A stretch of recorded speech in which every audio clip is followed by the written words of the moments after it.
All right, the Packers make the trip down south and hope to avoid, dare I say it, a trap game in Florida against the Jaguars. So, how will the Packers avoid a loss with the Lions game looming next week?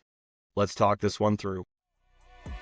Yeah, I've been wanting this shit forever. I've been in the field with whatever they throw at me. Brush it off, pick myself up, moving on to the better.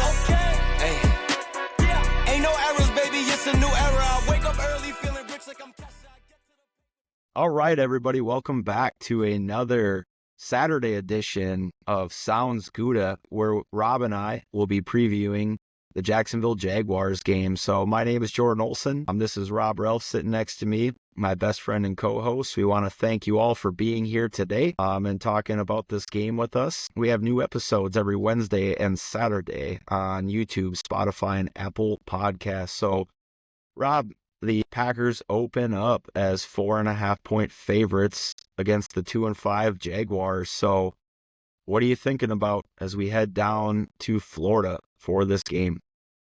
You said it at the beginning. This kind of feels like a trap game, and the Jaguars just had a really good game against, granted, probably one of the worst teams in the Patriots. They beat them down 32-16. Drake May had another nice outing. He looks like he's so far going to be a decent quarterback. The ground game really got going for them. Whether it's Travis Etienne, he was injured in this one, so insert Tank Bigsby. Tank Bigsby. Got that mixed up. Yeah. And Dearness Johnson, but Tank Bigsby is looking like a whole nother type of running back as well. He had 118 yards and 2 touchdowns. The Jaguars, again, too, they went out and they drafted Brian Thomas Jr. in the first round. He's very dynamic. He's their, vertical threat as well. But he had 89 yards and a tutty, too. So the Jaguars are potent, but they're not, they don't come without their mistakes, though, as well. I believe that they do rank against the past far this year, and they're also... But their rush integrity for them to stop the rush, I believe that they're 6th or 7th in the league so far too. So there is a lot of room for us, again, too, to be able to exploit this Jacksonville Jaguars weak secondary. And so far, what has been a really, I'd say, disappointing year for the Jaguars. We all know that Doug Peterson has been on the hot seat. If he would have lost against the Patriots, I'm not quite sure if he would have held on to his job. So, again, though, too, a team that's really got nothing to lose does have a lot of really great weapons. They ended up getting Eric Armstead, Gabe Davis, Mitch Morse, a center, Ezra Cleveland, a guard, a former Packer, of course, and Darnell Savage. He went down there to Jacksonville, though, too, as well. They can be potent at many times, and it really does seem to evolve and get a lot better for them when they really concentrate on the run. So another game where, the same as I said in the game previous of you needing to stop Joe Mixon, and Joe Mixon had a game against us too as well, but you need to concentrate on trying to stop either Tank Bigsby or Dearness Johnson, and try to limit those big deep ball throws that I believe Trevor Lawrence is going to try to get to Brian Thomas Jr. a time or two. Yeah, and it's like without Travis Etienne, I mean, that's a very potent weapon that they're missing. But I think offensively they are 5th. They're 7th in. No, wait, sorry, looking at my notes here, 13th in rushing yards per game. So they're still a pretty good rush attack, and I feel like the Jaguars, obviously, as you said, they've had a disappointing season. They were 1 game away last year at the end of the year from securing a playoff berth.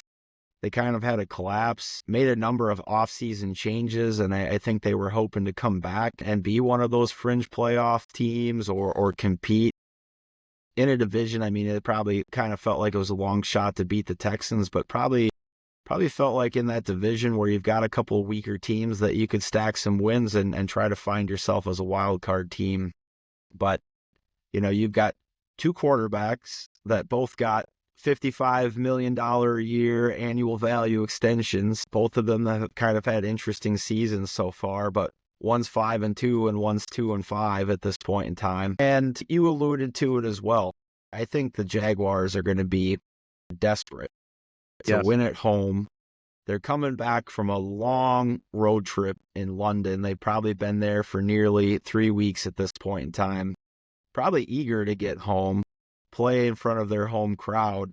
But I don't know, like, I'd imagine that all of that traveling, that's got to be a pretty fatiguing experience. And I don't know why, like, they wouldn't have gotten like the courtesy bye after, traveling and spending all that time and doing the Shield NFL a very big solid by trying to be, London's home The team, London so to say. Jaguars? Yes, yeah. Yeah. So I feel like they should have thrown them a bone and given them a bye week, but their season's on the line because, as us Packer fans know, if you get to 3-5, there's still a hope that you can make the playoffs. You're 2-6, your season's pretty much over. So I think it'll be a desperate Jaguars team, and we haven't necessarily said this explicitly before, and I got to correct something I said on the old podcast where I'm like, I don't think we play in Florida. Well, I kind of overlooked the Jaguars on the schedule. We're here in Florida. It's going to be an 80-degree day, so thankfully it's not a September day, and it's like 96 degrees and humid down there, playing our white jerseys, unless the Jaguars have been one of those teams, I think, that they've made the away opponent wear dark before when it's been hot, but I don't know that it'll be hot enough for it to be a factor. Weather should be very similar to the game they just played in Green Bay. So kind of as you look at this game, Rob, what are the key matchups that you're looking at? I know you kind of touched on some a little bit, but where can we really ensure that we bring home this victory and hopefully make it the lopsided contest that we all think it should be? I mean, getting pressure on Trevor Lawrence. Occasionally he'll run out of the pocket, but man, if the Packers defense plays the way they did against the Texans, and I believe the Jaguars are a little bit hurt. Their left tackle was Cam Robinson, who's on the injury report with a concussion. That would be massive. Insert your Rashawn Gary, Preston Smith, and Egbari, Lucas Van Ness matchups. Seen some really unique packages and blitzes. We'll see what ends up coming out as far as like Quay Walker, but I was loving that combination of Edrin Cooper and Eric Wilson in there, especially Eric Wilson there in the pass rush and the blitz packages. Edrin Cooper too was getting involved in that stuff too as well. I'm really curious to see how Brian Thomas Jr. and the Jaguars try and take advantage of what has been a really good, obviously, like back end for our safeties, right? Our Evan Williams and our Xavier McKinney's. How many deep balls historically, like, and I even think in the Texans game, I don't know if there was one. I don't think that there was one deep shot to anybody. Somebody in the comments, please correct me if I'm wrong on that. But Brian Thomas Jr. is a speedster, man. Like, he is unbelievably fast. And the Patriots have a somewhat pretty competent defense there, at least in the secondary. And he absolutely burned them a couple times. So being able to stop them, getting some pressure on Trevor Lawrence, he's just going to sit back there as the statue quarterback. And being able to stop the run, to be able to dictate that. If the defense comes to play the way they did again against the Texans, I don't think many teams are going to be able to stop the Packers. And then, on the other side of the ball, which I'm sure we're, getting to though as well, carve them up in the secondary. That secondary is extraordinarily leaky. I know that they're getting back Tyson Campbell. I can't remember if he played against the Patriots or not, but he's their number one quarterback. That always makes a difference for Ryan Nielsen and that defense there too as well. So those are the couple things I'm thinking about. Yeah, and this is another week where we might see one of those deep shots to Watson, taking advantage of former Packer Darnell Savage. That's my direct call out for maybe where the Packers are going to try to take advantage.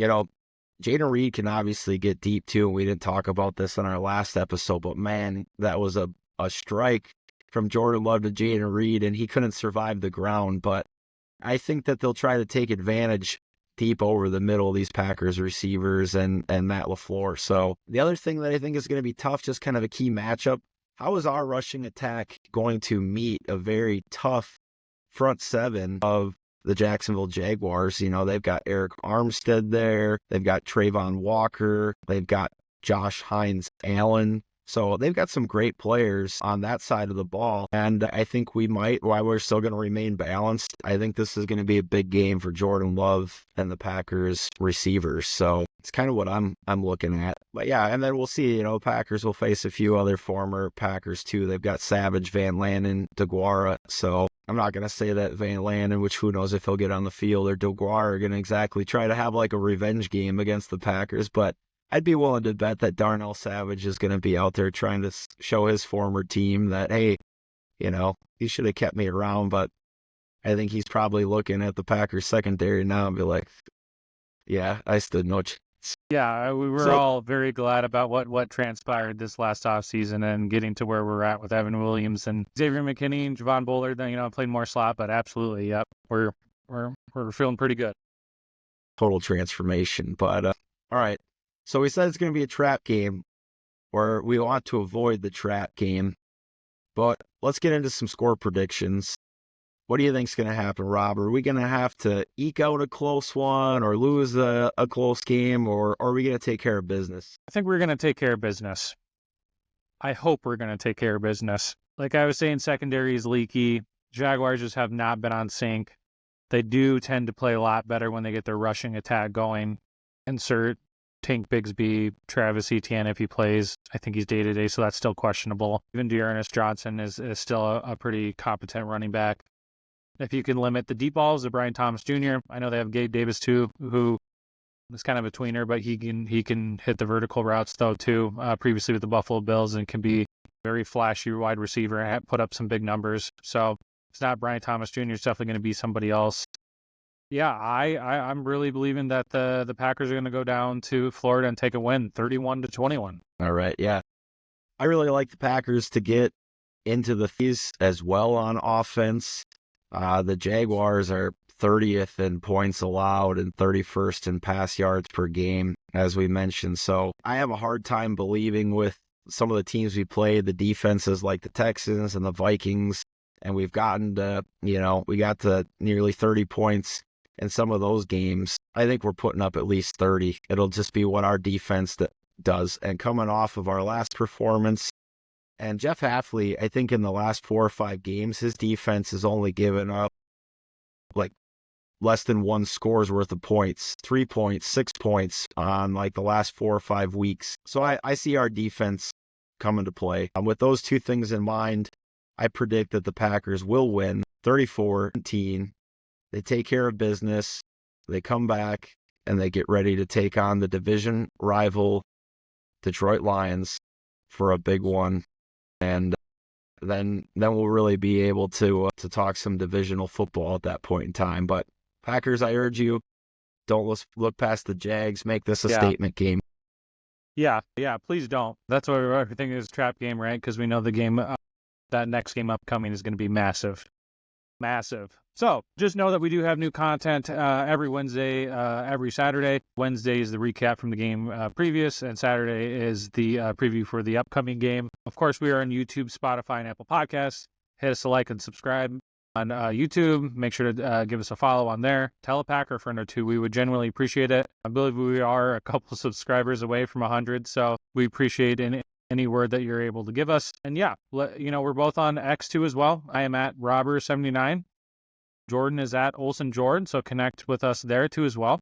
Always love to engage with you guys. And let's head down to Florida, have a heck of a time down there in Duval County, and get a big win here against the Jaguars.